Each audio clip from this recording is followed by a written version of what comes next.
One of my favorite poems of the queer poet Mary Oliver is her poem, When Death Comes. I've read it or had it read at many of the celebrations of life I have done for people who have died. Listen to her words and listen to how she uses wonder.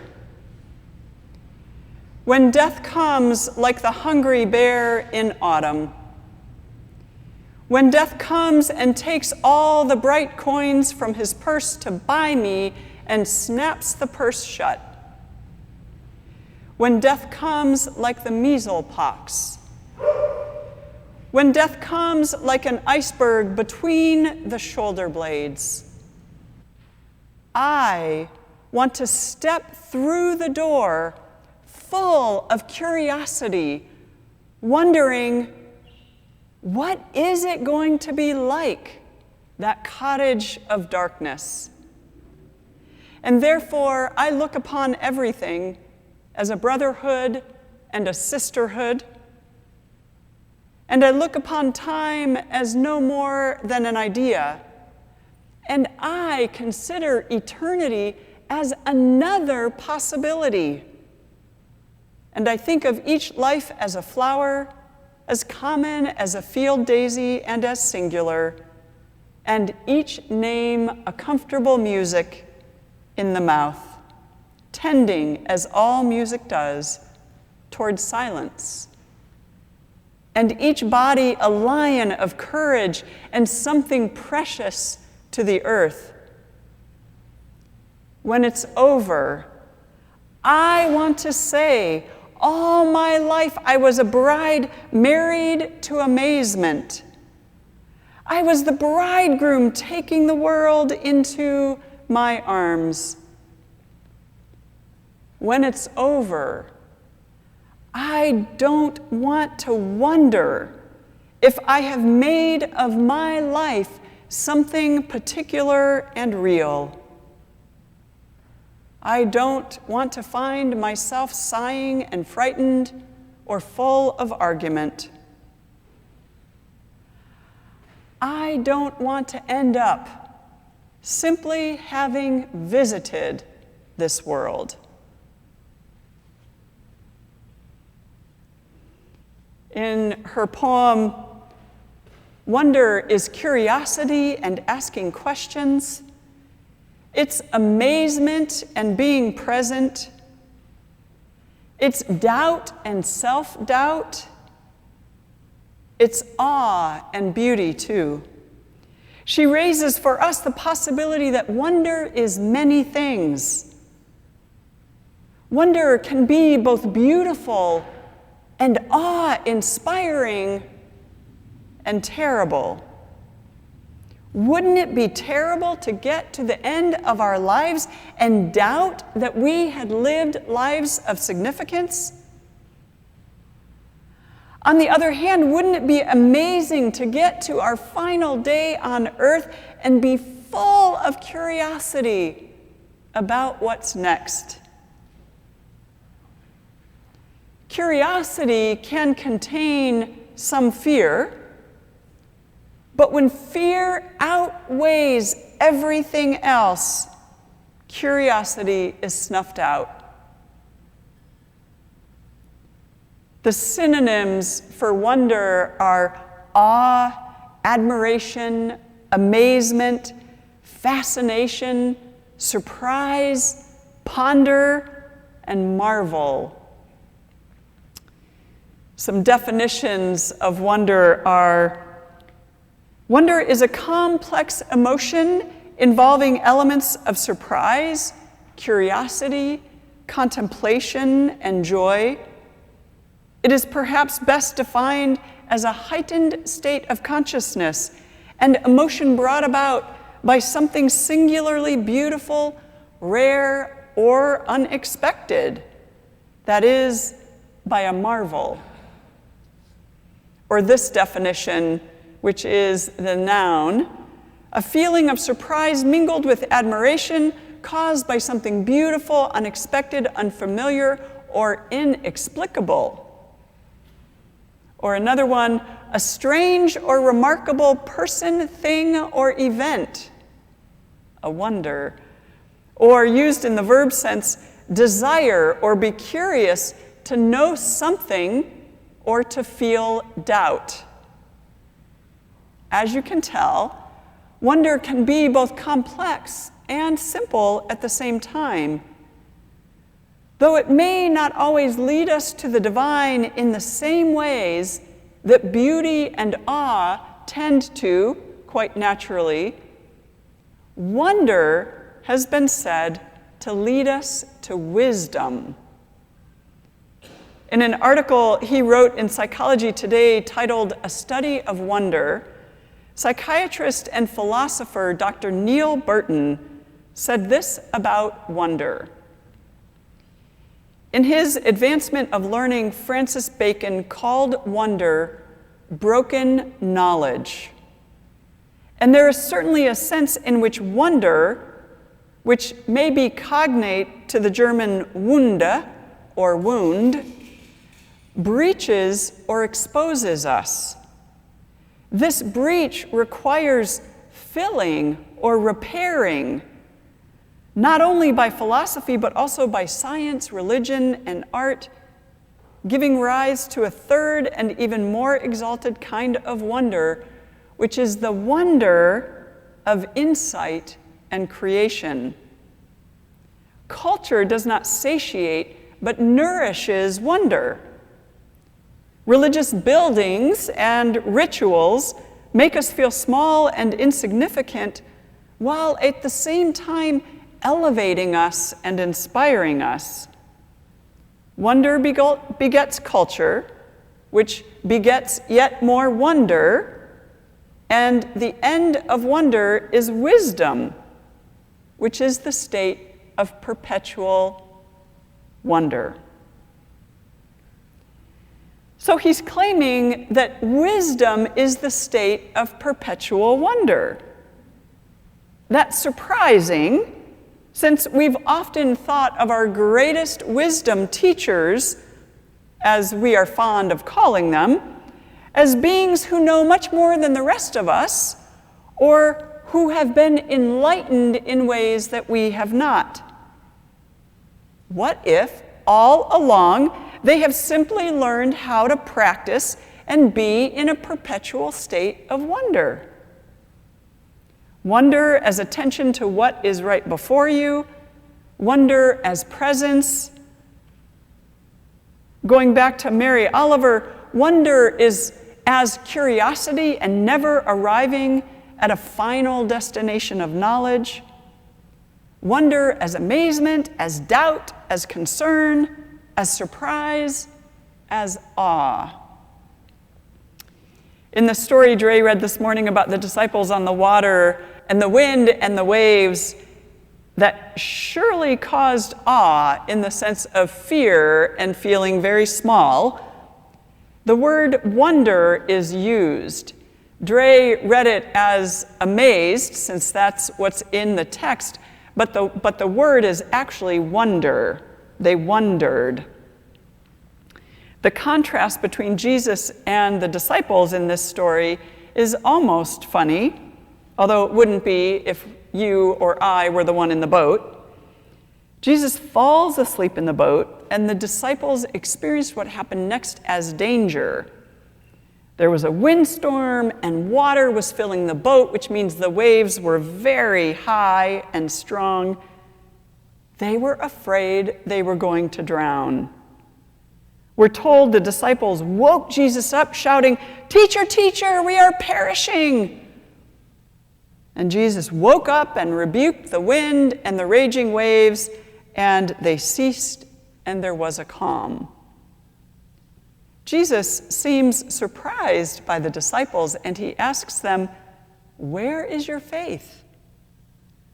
The text then says, the disciples were afraid and wondered and said to one another, "Who then is this, that he commands even the winds and the water, and they obey him?"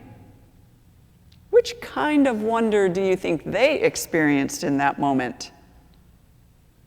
This takes us back to last week in our conversation about awe. It seems they were feeling some kind of combination of awe, which can include fear and reverence, and not being able to make logical sense of something in a moment, and wonder, which can include being present, being curious, and being surprised.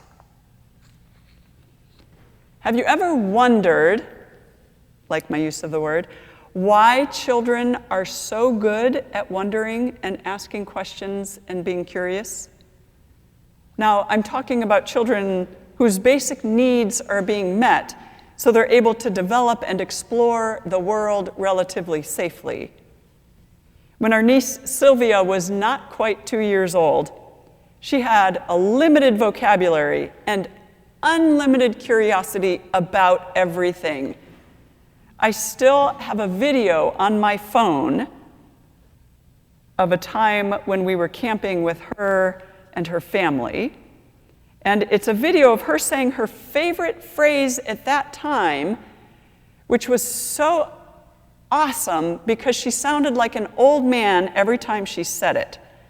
She'd point or look at something, and in a weirdly deep voice, she'd say, "What is that?" Only it sounded like, "Was that?" instead of, "What's that?" It was like, "Was that?" And her little eyebrows would furrow a little bit. You couldn't even count how many times in a day she would say, "Was that?" She wanted to know the names of everything. And when my own children were younger, I remember when they were asking why about everything they were learning. Children appear to be far more curious and surprised and in awe of almost everything than adults. Rather than chalk it up to developmental stages and leave it at that, let's look at two aspects of wonder: surprise and curiosity, and see if we can unpack them a little bit.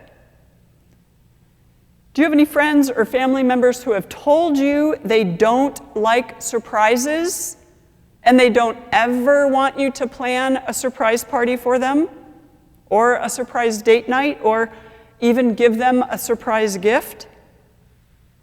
Most of us probably know someone who has said they don't like surprises. Have you ever asked them why? Some people, especially those who are older and have weaker hearts, simply say if you surprise them, they might have a heart attack and die, so don't surprise them. Others have experienced trauma, and surprises can bring some of that back. I am married to someone who would prefer not to be surprised because she loves to anticipate something good or exciting, and so she wants to know about the surprise ahead of time so she can anticipate it and enjoy the anticipation. For others, not being surprised is all about control and wanting to know as much as possible about what is happening and when, and often with their permission. Going back to the article in Psychology Today, Dr. Burton says this about surprise.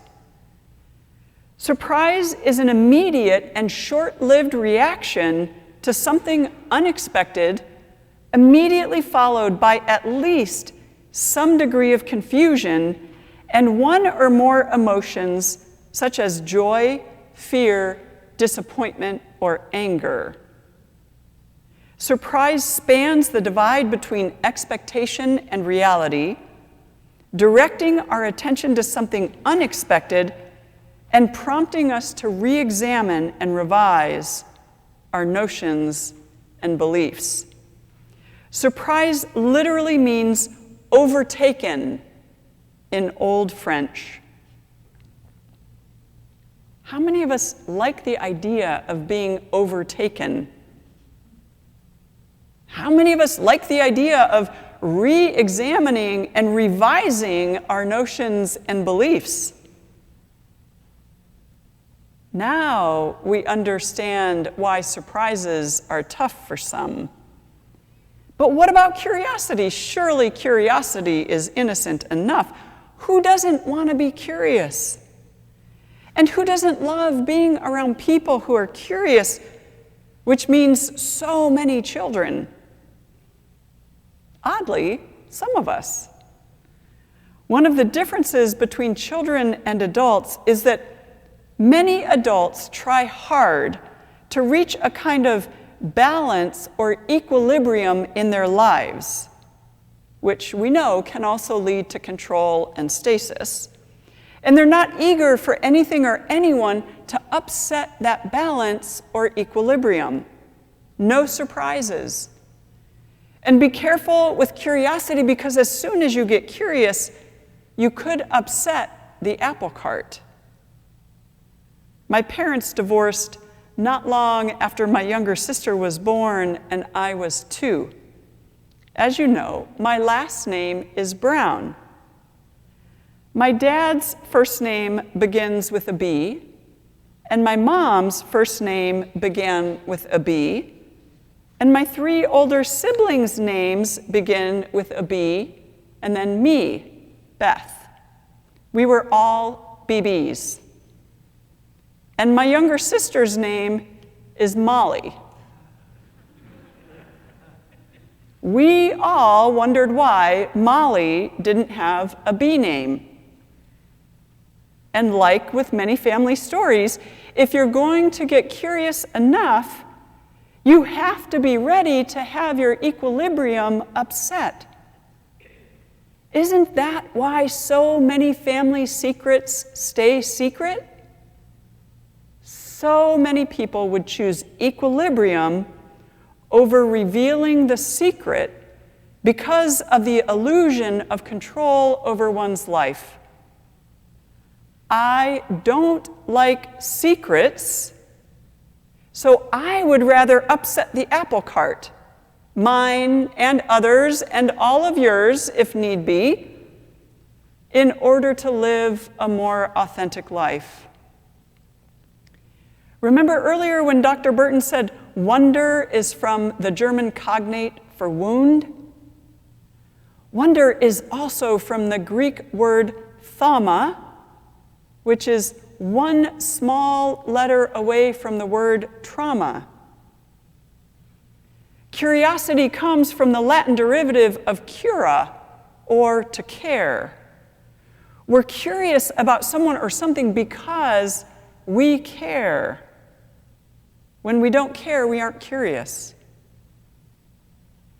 There are people in these United States of America, as they are called, who have no interest in finding out about the Christian and white supremacy upon which this country was built because they simply don't care. They aren't curious because they don't see it as their problem or as having any impact on their lives today, because they think it all took place a long time ago. Surprise and curiosity are only a couple of aspects of wonder. It's easy to see why, as children get older, sometimes curiosity and surprise are replaced by the drive for knowledge, or at least the degrees that are supposed to demonstrate the acquisition of knowledge in order to then be given a job. There aren't many workplaces that strongly encourage curiosity and surprise. In every church where I began asking hard questions as an associate pastor, someone in leadership ended up not appreciating my curiosity and my desire for no secrets. I will admit that sometimes my questions and that desire are a real pain. But how can we become like children, as Jesus encourages us in the Gospels, and be open to less equilibrium, less predictability, less control, and more wonder and curiosity and surprise? If today's story in the gospel is an indication, it might take some faith. Faith that we're in good hands, faith that we'll be okay, faith that insists we continue to grow spiritually until the day we die. Faith that invites us to step through that final door full of curiosity and wondering. Let's close with some words from Dr. Burton back in the article. To wonder is also to wander, to stray from society and its norms and constructs, to be alone, to be free, which is, of course, deeply subversive, and why even organized religions need to tread a fine line with wonder. To rationalize the fear of it, wonder is dismissed as a childish and self-indulgent emotion that is to be grown out of rather than encouraged or nurtured. Wonder can be excited by grand vistas, natural phenomena, human intellectual and physical achievement, and extraordinary facts and figures, among others. It is expressed by a bright-eyed stare, sometimes accompanied by an opening of the mouth and suspension of the breath. By drawing us out of ourselves, wonder reconnects us with something much greater than our daily grind. It is the ultimate homecoming, returning us to the world that we came from and were in danger of taking for granted. I want to read that last line again. It is the ultimate homecoming, returning us to the world that we came from and were in danger of taking for granted. May wonder, along with awe and beauty, become one of our regular spiritual practices. Amen.